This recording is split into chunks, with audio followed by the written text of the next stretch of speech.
You can't truly relax if your finances are a mess. I mean, let's be honest. Money stress is a silent destroyer. It keeps you up at night. It pulls your focus from work, from family, from your health. You can eat clean, meditate, exercise, journal, but if your bank account is constantly running on empty, your mind is never fully at peace. That's why we need to talk about financial well-being, not just as a strategy, but as self-care. Because there's no freedom without financial clarity. Now, let's clear something up. Financial well-being isn't about being rich. It's about being in control. It's about a peace of mind. It's about knowing that your choices today are leading you toward a more stable, secure, and empowered tomorrow. But for many of us, that's not what we were taught.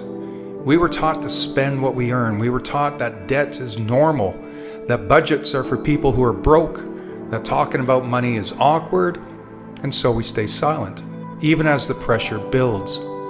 And here's the cost. Our stress levels spike. Our relationships strain, our confidence slips, and we end up carrying the shame about our finances silently, pretending we're okay while we're barely keeping it together. But I want you to know something. You're not alone. Millions of people are quietly fighting this same battle. And like all self-care, it starts by facing what you've been avoiding. Not with guilt, not with fear, but with courage. So where do we begin? Well, start small. Look at your numbers. Track your spending. Make a budget. Identify the leaks. Even if what you see scares you, you've already taken back control just by paying attention. Next, set priorities. Are you spending to impress people or to support your goals? Are your habits aligned with your future or stuck in old patterns? This is about awareness, not punishment. Then build structure. Automate your savings. Create an emergency fund, even if it's just $20 a month. Every dollar saved is a promise kept to yourself. And if the debt is drowning you, make a plan. Reach out for support. There's no shame in asking for help. The shame is staying stuck when freedom is one brave decision away. But beyond the numbers, let's talk about identity. Because when you take care of your money, you send a message to yourself that I'm worth it. I'm worth the discipline. I'm worth the delayed gratification. I'm worth the peace of mind that comes with financial integrity. Financial self-care is self-respect in action. And over time, that mindset changes everything. So you stop reacting and start responding. You stop hiding and start owning your reality. You stop hoping for change and start creating it. This is not about perfection. It's about progress. It's about choosing to live with intention instead of impulse. It's about building habits that serve your future, not sabotage it. So if your bank account doesn't reflect the life you want, start today. Not with a drastic overhaul, but with one committed step, one choice to take your power back. Because financial well-being is emotional well-being. It's confidence, it's clarity, it's freedom, and you deserve that. People love setting goals. They're shiny, exciting, and they give us something to chase. But goals will let you down if you don't love the path that leads to them. Anyone can get hyped about a goal, losing 20 pounds, making 6 figures, writing a book. Problem is, goals live in the future, but the path is what you wake up to every single day. And if you hate your path, if every step feels like punishment, you'll never stick with it long enough to reach the finish line.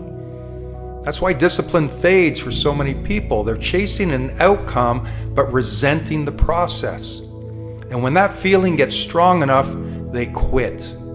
Not because they couldn't reach the goal, but because they couldn't stand the path that was supposed to get them there. Discipline isn't about pushing harder. It's about setting up a path you're willing to walk day in, day out. That means building a routine that fits your life, your energy, and your values. not someone else's plan, and not what looks cool on social media. Let's say your goal is to get fit. That's great. But are you picking a path you can stick to? Because if you're forcing yourself to do 6 a.m. workouts when you're not a morning person, or eating like a robot with zero joy, how long do you think that will last? Probably not long. Instead, ask, what path makes sense for me?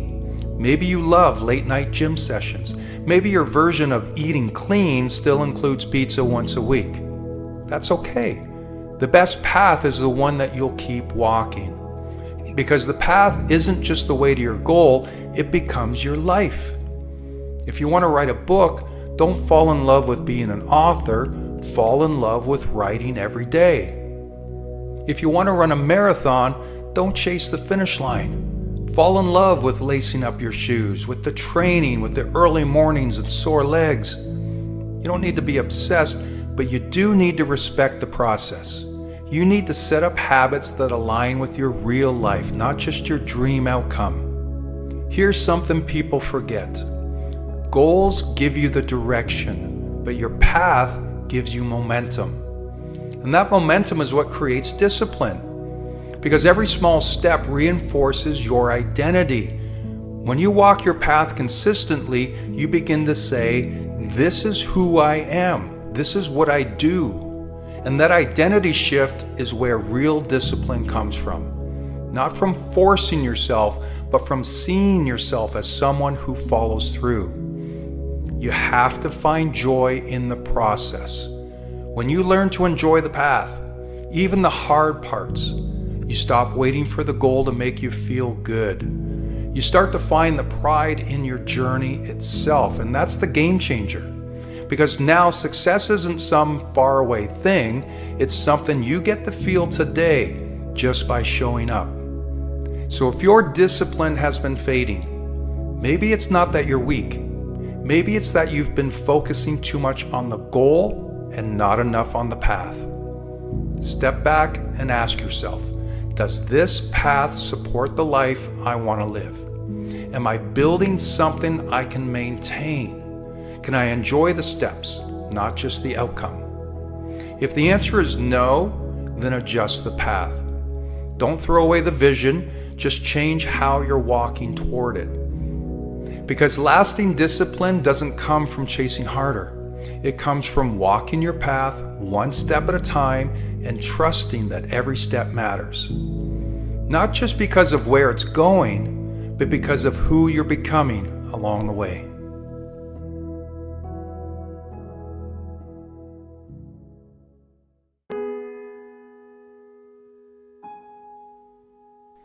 No truer words have ever been spoken, and that's this. No one's coming to save you. Not the perfect mentor, not the right moment, not the dream opportunity that lands in your lap. There are no shortcuts, no magic button, no person riding in to rescue you from your pain, your past, or your patterns. And that might sound harsh, even a little cold, but it's not meant to discourage you. It's meant to wake you up. Because once you accept that no one is coming to save you, you take all your power back. You stop waiting, you stop blaming, you stop outsourcing your life to circumstances, to people, or to luck. You stop sitting in the passenger seat and instead, you grab the wheel. See, the idea that someone else is going to fix it for you, that's a lie. Truth is, it's on you. It's on you to change. It's on you to heal. It's on you to rise. But that shouldn't be viewed as a burden. That's freedom. Because if it's on you, then you're not stuck. You're not trapped. You're not waiting anymore. You can move. You can act. You can shift your entire life starting today. Not because someone gave you permission, but because you decided to stop waiting. Yes, it's hard. Yes, it takes time. Yes, it will stretch you and break you and ask more from you than you thought you had to give. But you have everything you need to start. You don't need to be saved. You need to be activated. You need to believe in your own ability to change. You need to look in the mirror and say, no one's coming to do this for me, but I've got me, and that's enough. You are aware that every success story started with someone deciding they were done waiting. They stopped expecting life to make it easier. They stopped hoping someone would discover them, fix them, or take the weight off. They said, I'll carry it. I'll figure it out. I'll become who I need. And you can too. Start small. Start messy. Start unsure, but start. Because action beats hope every single time. Don't wait for motivation. Build discipline. Don't wait for applause. Get to work. Don't wait to feel ready. Ready is a myth. Just go. And yes, you'll have setbacks. You'll get tired. You'll want to quit. But you won't, because deep down, something in you knows no one's coming. And that's the best news ever. Because if you're the one who builds it, no one can take it away. If you're the one who climbs, every step is earned. And if you're the one who saves yourself, you'll never have to fear falling again. You'll know how to rise. You'll know how to rebuild. You'll know the strength was in you the whole time. So stop looking for a hero and be the hero. Be the one who decides you're not waiting anymore. You don't need a rescue, you need a reason, a plan, a decision. No one's coming to save you, but guess what? You're already strong enough to save yourself. And that's the beginning of everything.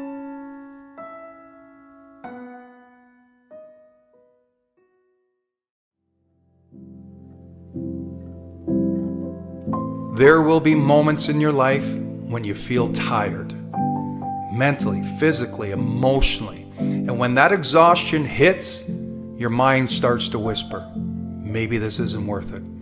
Maybe I'm not cut out for it, or maybe it's time to stop. But I want to remind you that there's a big difference between resting and quitting. Rest is part of the process. Quitting is the end of the process. We live in a culture that worships hustle. Push harder, grind longer, sleep less, work more. But that constant pressure to go, go, go leads to burnout, not breakthroughs.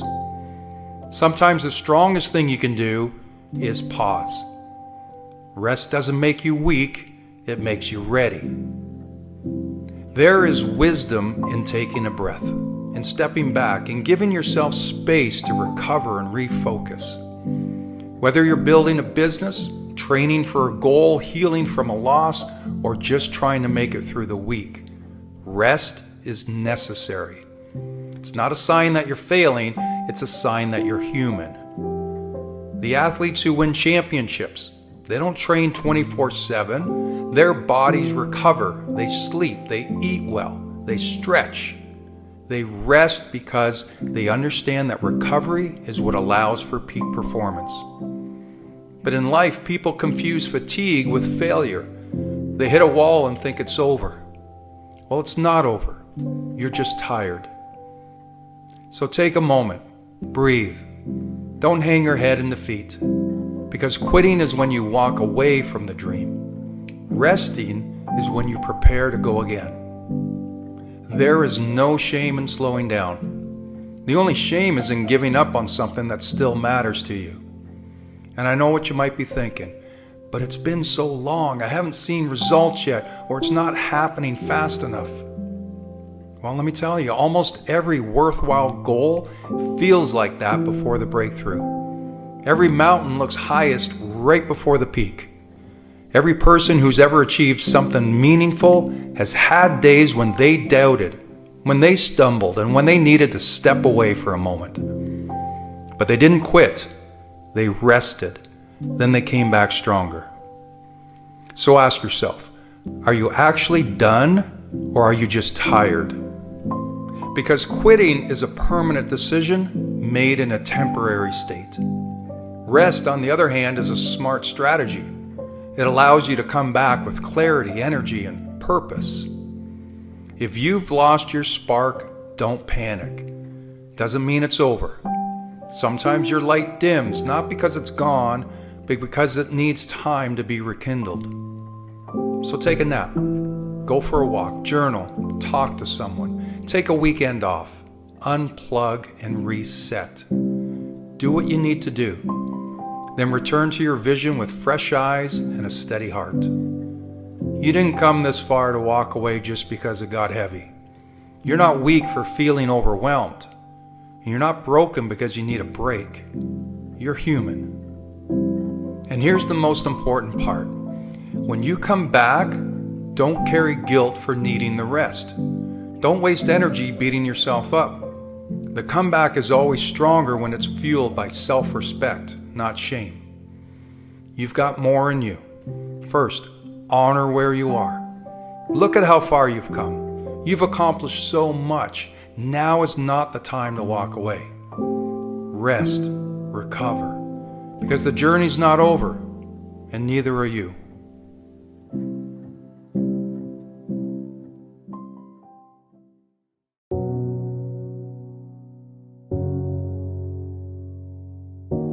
Just because you're having to start over again doesn't mean you failed. Doesn't mean you've lost everything, and it definitely doesn't mean you're back at square one. You're not starting over, you're starting wiser. See, life has this way of humbling us. Sometimes our plans fall apart. Sometimes we take a risk and it doesn't work out. And sometimes we find ourselves standing in the ruins of something we believed in, wondering how we're supposed to begin again. That moment is hard and it hurts. It feels like a step backward, but it's not. Because what you carry now, the experience, the pain, the lessons, that's what makes you stronger. You didn't lose everything. You gained understanding. You gained clarity. You gained resilience. You lived through a storm, and now you know how to build stronger. You've made mistakes, and now you know what to do differently. You've experienced the cost of giving up, and that's why you won't quit this time. You're not the same person who started the first time. You are more patient, more focused, more aware, and that's the gift. That's the real starting line. You don't need to be perfect. You don't need to know every step. You just need to begin with what you've learned. Too many people walk away the moment things get hard. They see starting again as proof that they failed. But starting again with more wisdom is actually a sign of growth.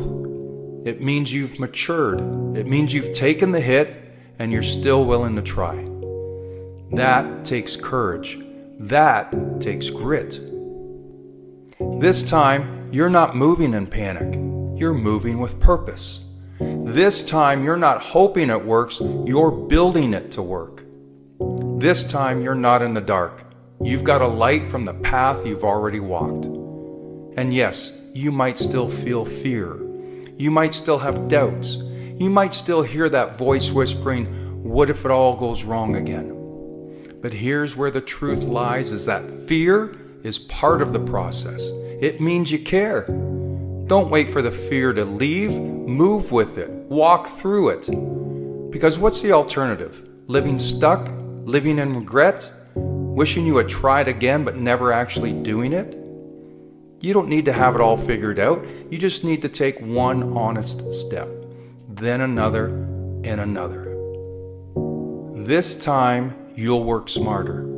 This time, you'll protect your energy.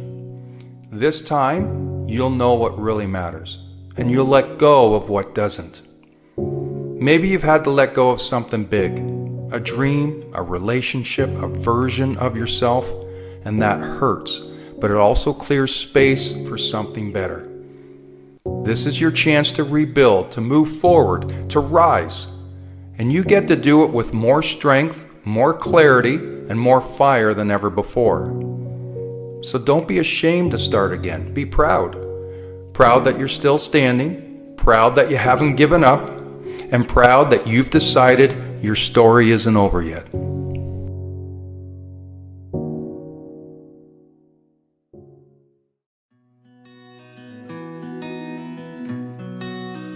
At some point, we all ask ourselves, will anything I do actually matter? The truth is, you are leaving a mark on this world. whether you realize it or not. Every action, every word, every choice, it's all creating ripples. The question isn't if you'll leave a mark, but what kind of mark you'll leave. Most people don't think about this because they're stuck in survival mode. They wake up, go through the motions, and do what's expected. But existing is not the same as living. If you want to make an impact, you have to be intentional about it. You have to decide that you're going to leave this world better than you found it. So how do you do that? How do you make sure that when your time is up, something remains? Here's some options to think about. Number one, create something that outlives you. The most obvious way to leave a mark is to create something permanent. Write the book, start the business, build the thing you've been thinking about for years. Whether it's an invention, a piece of art, or a groundbreaking idea, it doesn't matter. What matters is that you put something into the world that wasn't there before. Second is teach and share what you know. Because knowledge disappears if it isn't passed down. If you've learned something valuable about business, relationships, about life, share it. Mentor someone, give advice, teach a skill. You never know whose life you might change just by showing them a different way. A third option is to show up for others. Leaving a mark isn't always about what you build, it's about how you make people feel. Be the person who encourages others, who listens, who supports. People don't forget kindness. They don't forget the person who made them believe in themselves when no one else did. A fourth option is to lead by example. Maybe your impact isn't in words, but in actions. Maybe it's showing others what's possible through the way you live your life. Breaking a family cycle, choosing to be healthy, pursuing your passion. Others are watching, even if you don't realize it. And number 5 is dare to be different. The world doesn't need more people following the same script. It needs people willing to take risks, to speak up, to challenge the status quo. If you believe in something, stand for it. If you see a problem, fix it. If you have a vision, chase it.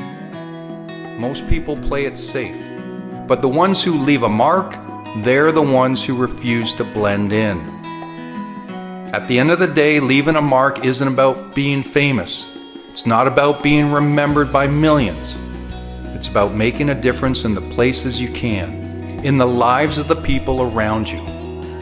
It's about knowing that because you were here, something changed. So don't wait. Don't talk yourself out of it. Start today. Do the work. Make an impact and leave your mark.